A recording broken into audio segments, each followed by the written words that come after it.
Tom Curtin won Golden Guitars in 2018 for his song Never Never Land, which was on his third album, Territory Time. He released his fourth album, We're Still Here, in 2019, and his fifth, Nothing's Going to Stop Us, last year. Tom runs the Katherine Outback Experience in Katherine in the Northern Territory, and it was awarded gold and silver in 2021 and 2022, respectively, for the best tourist attraction at the Australian Tourism Awards. But he also takes the show on the road several months of the year and will be doing so again from October this year. So I have music to talk to Tom about. I have Katherine Outback Experience, lots of things. Hi, Tom. Hi there. How you going? I'm very well, thank you. I'm going to actually tie one of your songs into Katherine. One of the singles from Nothing's Going to Stop Us was Why We Live Out Here. What is the story of how you came to live in Katherine? Well, that's a good question. Yeah, I suppose as a kid I grew up on a farm down near Kingaroy in Queensland, mum and dad and four brothers, and I'd seen on the TV all about the Northern Territory cattle stations. And so ever since I was a kid, about grade 6, I just wanted to get up here and get amongst it. You know, there's helicopters and bull catchers and wide open spaces. And so, yeah, it always had been from a young age, I just wanted to get up here. And yeah, I tried to overcome school and get out after grade 7, but mum and dad tracked me down and told me to pull my head in and get back to work. I then went off to boarding school and and then I said, right, I'm going. And mum and dad said, no, you've got to get a trade or a degree before you go. So I managed to get a 3-year degree in beef cattle at Gatton College near Toowoomba.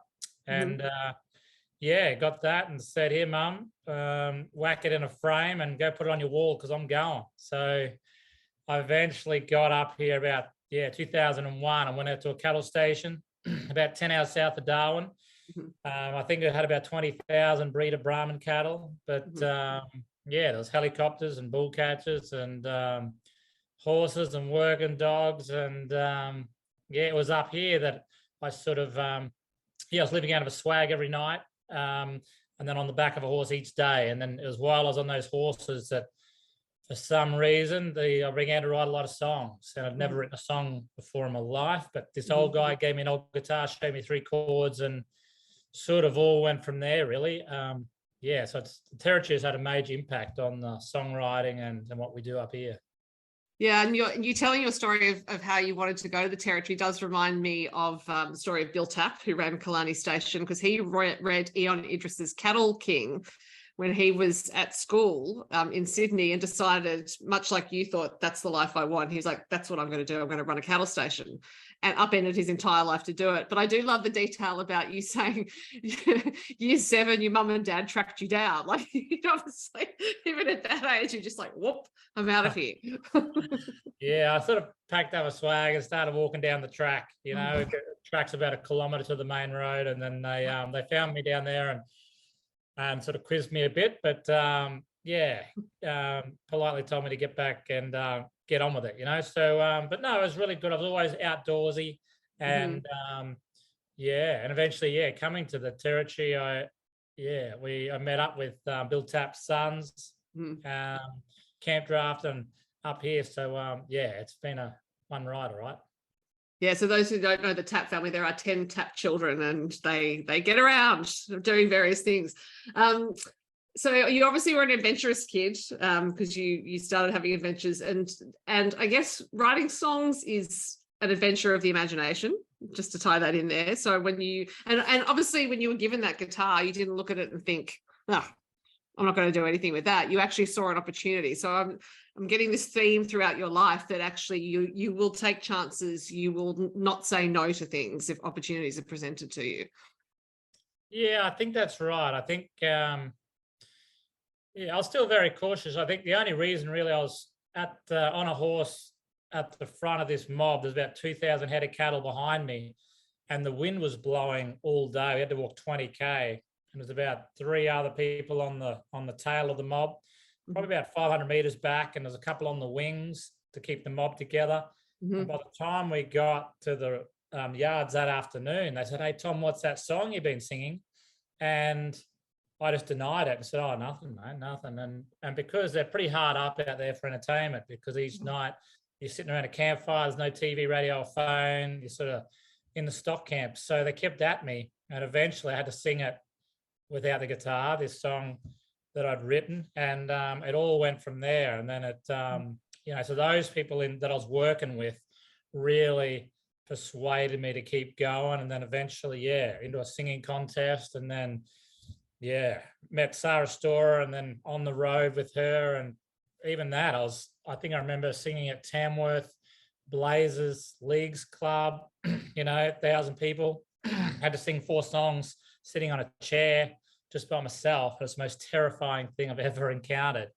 And after it, I just said, because you've got to think about your still learning. So I only knew 3 chords, and I had to sing 4 of my songs, remember the words, remember where my fingers were going, act like I'm enjoying the whole process. And people are there sort of analyzing me. There's sort of a bit of redneck coming out of the territory, And so after I said to Sarah, mate, thanks, but I'm getting out of here. There's too much pressure. But she said, no, look, you just got to keep going, and I think it'll get easier. And she was right. It's still a lot of work, but it was throwing yourself into that pressure zone and then trying to somehow use strategies to manage it all to keep going. Yeah. I mean, one would think that actually the work you were already doing was a high pressure zone, because it's a lot of, they're hard days, controlling cattle, all that kind of stuff. But it sounds like compared with performing with an audience in Sydney right there, it was, cattle were easier. Yeah, I think it's just two different worlds, because most of my life grew up on a farm with horses, cattle, and I sort of was used to a bit of that life. And then and then I went out contract horse breaking. And so a lot of the time I was going from cattle station to cattle station every 3 weeks on another cattle station. And my day I'd be just in this round yard working with 10 or 14 pretty wild horses, but it was just me and the horse. And so I didn't have to talk to many people, or, it was just hard work, but very chilled. And so through into that, it's just a whole different mindset. And you physically, after playing 4 songs on stage, it feels like you've played a game of footy, it's just ritual. Yeah. So when you did start writing songs though and started singing during your working day, I imagine that didn't come from nowhere. You must have grown up with some music and been influenced by some music. So what did you like to listen to when you were younger? Well, Dad was always into John Denver and the Beatles, and a bit of John Williamson, Graham Connors, growing up, Lee Kernaghan. And he was a bit of a singer himself in musicals. And so he got us into, I've got 4 other brothers. So we're all had to do piano lessons. And so we got up to about grade 5, I think, piano lessons. And so they're all sort of pretty musical. Some of my brothers weren't so into it. They'd sort of record their practice on an old cassette player and then just chill out reading a book while they're playing. So Dad thought they were practicing and they actually weren't. They're pretty cunning. So but it all went from there. And my older brother, he was very academically very smart, so he applied for the boarding school and won an academic scholarship. And I tried out 2 years later, missed out miserably on the academic thing, but I tried out for the music one and I got half my fees covered. So that's how I got into Marist College at Ashgrove in Brisbane for boarding school. So, and I had to learn the trumpet and the trombone and a bit more of the piano as part of that deal. But other than that, I suppose about grade 5 back in primary school, did a little musical on Mary Poppins, and it gave me the little boy role, I've sung a few songs there. But that's about the extent. So actually your upbringing was saturated in music because you're a multi-instrumentalist by training. But when you were saying that you and your brothers were all learning piano, I was thinking, how did they all fit in the practice? But you answered the question. Some of them recorded it. Yeah, you're supposed to have that. Dad was pretty strict. You had sort of 20 minutes or 25 minutes each, and he'd file in one by one into the dining room, do your thing and get out. But it wasn't. We didn't really know until the music teacher realized that 2 of my brothers weren't improving at all and they're actually going backwards. And then we started to figure it out what they were doing. Yeah, right. So out of the instruments you learned, did you have a favorite? Or is guitar your favorite now?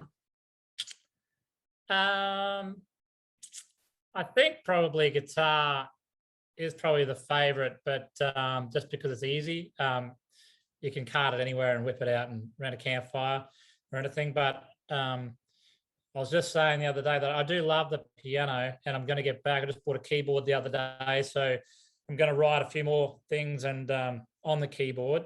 But I think the only regret, I wish I, as a kid, were learning Bach and Beethoven, and getting it hammered into us. And but I think if we were doing a bit more, Billy Joel or some songs we're also singing, we could have actually, tweaked it a little. But it's you live and learn, and I'm keen to get back into it and get a spare time and start writing a few on the keyboard. Yeah, right. Well, I think your parents missed a trick. They could have had a family band, 5 of you playing instruments. Yeah, they nearly could have. If there was a few more honest brothers that did their part practicing, we could have made it. And you mentioned you can play the guitar anywhere. You, in fact, can play your guitar on horseback, because I've seen photos of you playing and singing on horseback. The first thing I thought when I saw it was, I wonder if there's a particular breed of horse that's actually better for that, like whether it's a stock horse or a quarter horse or something that's actually a bit more stable for you to play and sing on the back of. Yeah, well, I think what I've learned is every horse has got a different conformation. So some have got a short neck and a long back, or others have got a long neck and a short back, which seem to be a lot more comfortable. They've got a nice slope on the shoulder, so they're taking nice strides, which when you get faster into the canter, it becomes a nice lope. And so it's easier to play with the guitar in that way. But certainly, every day we used to get 4 horses every 3 months out on the stock camp mustering cattle, and all for different types and builds and hops and upbeat. And so there'll be different grooves coming to me each day, which was really cool because I got different feels of to begin writing with, if that makes sense. Now, we'll come back to the music, but I do want to ask you about the Katherine Outback Experience, which is your creation. When did you start running it? Yeah, well, I suppose I was doing a lot of contract horse breaking all through the Northern Territory in Queensland. And I bought a little place because one of my brothers, lives next door here, the cassette guy that cheats on the piano. He lives next door to me. And I asked him if I could give him a few beers for rent, if I could set up portable yards on his place to get all the cattle stations to send the horses in here. And that started to work. I met an old bloke who lived on this place, and it was, so he gave me a good deal here, and it was going really well until about 2011, when the live beef export ban hit and all the budgets were cut on the cattle stations. They couldn't afford any horse trainers. I was doing about 150 horses a year. And then overnight, I just collapsed and I was sort of out of work. So I went singing at the caravan parks in Katherine 4 nights a week. And those people said, hey, can we come and see what you're doing each day, training horses and dogs? And so we started about 10 years ago underneath the tree out the back. No one came to the first show, which felt pretty good. But I was doing 3 shows a week, and honestly, only 1 or 2 people would come because we didn't know much about the Facebook or marketing. And a lot of my mates would just drive around when there's no one there and just rub it in and say, just give up, mate, it's never going to work. But there's just something inside me. I had a gut feeling that if I made it interesting enough about the training, the dogs, the horses, the combination of a few stories and songs, hopefully we could make it interesting enough that would attract more people. And so, I just kept asking people, doing the best possible show for the 1 or 2 people, and said, look, can you go tell another 2 people about it? And initially, that's how it started back in, I think it was 2013. It's been going 10 years this year. I imagine you took a bit of a hit during the pandemic, even though the territory was not as closed as the rest of the country. You wouldn't have had the tourism that you were used to. That's right. Yeah, we had to diversify a lot. Tourism still shut down here, and we built it up to about 13 to 15 shows a week with buses and the GAN train and school camps and everything. Yeah. So overnight, again, that was all closed. And we started up a horse riding school with locals around Katherine for kids. Problem horse. So I went full-time back training horses for a lot of cattle stations as well, where they could just drop horses off and go. And then I'd have them for 6 weeks. I wouldn't have to see anyone. yeah, and then we also developed a farm therapy program. So we started with special needs kids, Indigenous kids, and kids to pick up their school attendance records. They're allowed to come out horse riding, washing horses, dogs, painting horses, and develop programs that would really enhance, autistic kids and things like that as well. So it just had to think outside the box, and we still have those programs running now, but I can see the benefits in it, what it does for kids, and so it's really sort of changed the outlook really on how it'll work. So I guess, yes, it ended up being a good thing for you, but partly because you reacted pretty quickly by the sound of it to what was changing around you at that time. Oh yeah, it was still terrifying because we went through, we didn't know where the income was coming from. We've got massive overheads with staff and things like that. So but we just went through our bank statements and just said whatever is a luxury. Netflix, for instance, we just cut a lot of these things. We just went through and cut that we didn't need. Tried to cut our electricity right down, and went back to basics. And I think we became a bit tighter as a family, but then also we had a few evenings because a lot of the time here we're working 7 days a week, sometimes 3 shows a day. So into the dark. But what we found with no shows, we could actually catch up with a few mates around town after the pandemic settled down and had these cook-offs with camp oven dinners and who could do the best camp ovens and all this stuff. So it was really cool in that sense to catch up with everyone around here. Now, for people who can't get to Katherine, as I mentioned at the top, you do take the show on the road, and logistically, this sounds wild to me because you take animals with you. I'm wondering how many you take and how much planning it takes to take the Katherine Outback Experience on the road. Yeah, well, I suppose we take about 10 horses, 12 dogs, 3 goats, a couple of kids, musos, a couple of grey nomads, and a few others. So it's about 8 or 10 of us, people on the road. And it's pretty full on. We just finished a 6-month tour over 70 shows from Katherine to Cairns to Tassie to South Australia. Yeah. So, pardon me. Yeah, and as we speak, I think we're doing another one mid-October. We go again. So I've locked in about 63 shows out of 66. So hopefully another week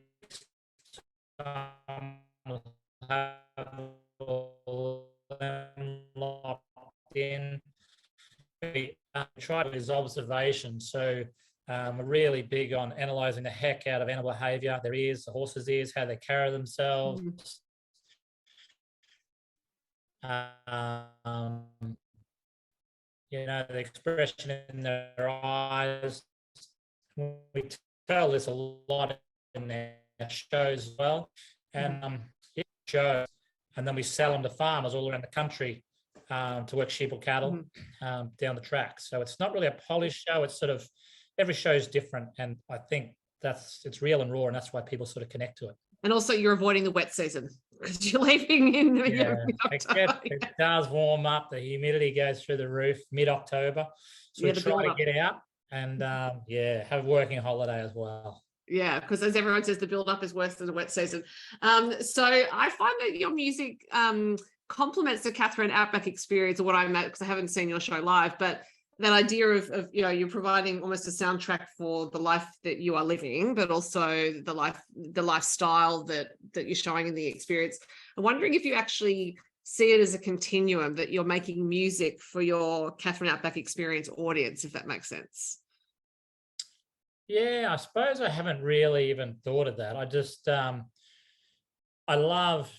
we love traveling. We love meeting a lot of people here that come to Katherine to see our show and things. And I suppose even when I first started singing around the campfire, I was listening to one of the first songs I wrote was about a windmill song where one bloke bet another fella $50 to climb on a windmill. And that happened in the stock camp. And I just wrote a song about it because it was real, pretty funny, and I wanted to make sure it clicked with those 10 blokes I was working with around the campfire.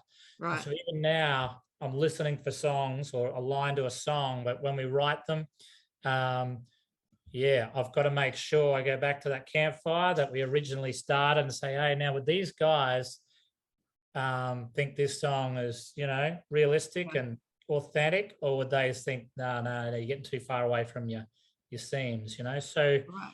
yeah, I think you got to stay true to yourself. You got to, even the film clips, I'm very passionate about making sure the film clip matches up with what we're talking about. Mm-hmm. And I do take a lot of time editing them.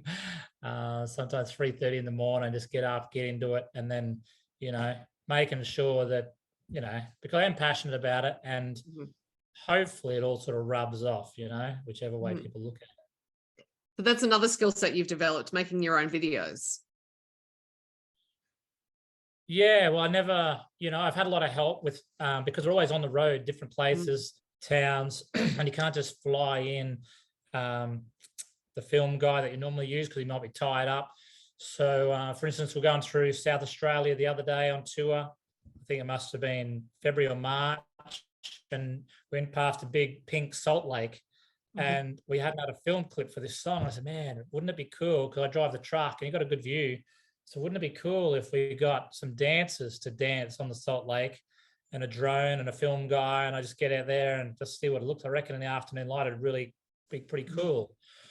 And I told that to the rest of the crew, the tour crew, and they just laughed at me and said, don't be ridiculous. That's absurd.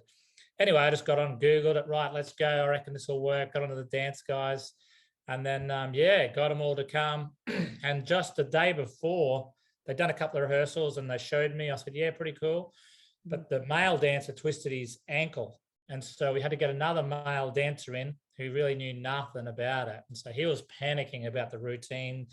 But I said, mate, you just got to cut it right down. We'll just take 3 or 4 second shots of you doing a little routine. Then you can learn the next bit on the run. And then we'll shoot that little 3 or 4 seconds and add them all together. There's no pressure on you. And he was quite relieved. And, so I think it's juggling the people and how they're going with things and reading their behavior, as well as, I got it from the horse side of things. Got to be observant, I feel, and pick up on their vibes and try to get the best out of people. And also when you deliver the message, it's got to ring true so that people can actually, feel what you're talking about. Yeah, and I guess it all points to you having that bigger view, actually, that it is about delivering the message, whether it's making the video, whether it's Katherine Outback Experience, whether it's recording your song or writing the song originally. You're wanting to communicate stories and experiences to people. It's just you have a range of ways of doing it. Yeah, that's right. Even when we started Katherine Outback, I called it Katherine Outback because I didn't want to be called Tom Curtin, because even now we've got 3 other girls in there. I still do a bit, and I'm still training the heck out of them because they're very keen. They want to learn how to train horses and dogs and deliver the message. And so I'm working with them each day and building their confidence and matching them to different horses and dogs that would suit their personalities to get the best message across to the people. So it's all, I love training. That's right. We're here to educate people.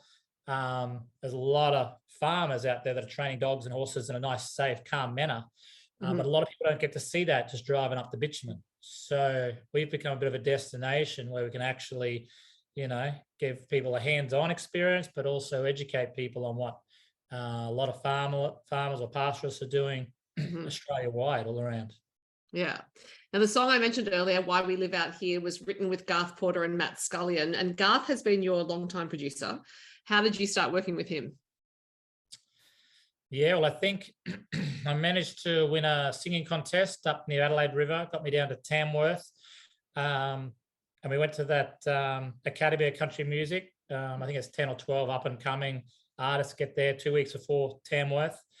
And I think the previous year, Martin Oakes was there, who was also my horse breaker that taught me the guitar. And before him was Sarah Storer, that came from Kalkaringi School, which is just 60 k's east of the station I was working on. So Garth already had an ear for who's coming out next. So then we met. I wrote a song with Becky Cole at the college called Drink Droven, where this fella goes out mustering up these sheep and he gets drunker and drunker on the back of he had these saddlebags full of beers and he had hiccups and everything. And And Becky was amazing at the college to help, because I was just terrified. Yeah.